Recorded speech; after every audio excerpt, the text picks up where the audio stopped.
Moi, je suis un gourmand. J'avoue que le bami, le bougna, j'aime bien un petit couscous aussi, puis un bon barbecue ou alors une cuisse de cochon au four. Voilà, c'est probablement mes plats préférés.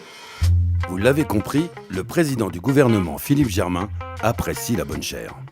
Mais qu'en est-il de nos autres élus ? Faut-il vivre pour manger ou manger pour vivre ? C'est ce que nous sommes allés leur demander. En un mot, dis-moi ce que tu manges et je te dirai qui tu es. Moi, je vis un peu comme tous les Kanaks de brousse, puis les caldoches. On mange de la viande chassée, du poisson pêché, et puis beaucoup de légumes qu'on plante, quoi. Oui, je crois qu'il y a encore ces deux façons. Il y a, on va dire, la façon de s'alimenter en brousse ou en tribu, c'est-à-dire essentiellement de la viande, du poisson, du riz et des féculents, des tubercules. Et puis il y a la façon, on va dire, plus occidentale de Nouméa. Donc en ville, on est plus tenté par les fast-food.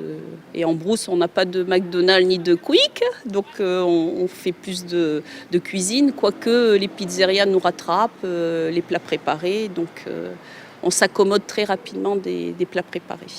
Les communautés s'alimentent en fonction de ce qu'il y a. C'est-à-dire que pour moi, l'alimentation, elle n'est pas culturelle. Elle est liée aux produits qu'on trouve là où on est. Voilà.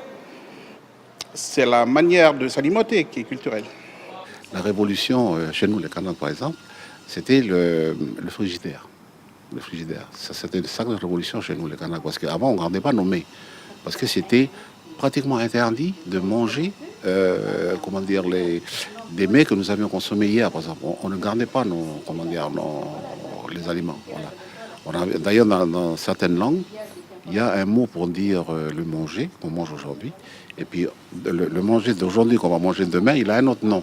Avec près de 7 milliards d'habitants sur la planète, le défi sera de nourrir l'ensemble des populations.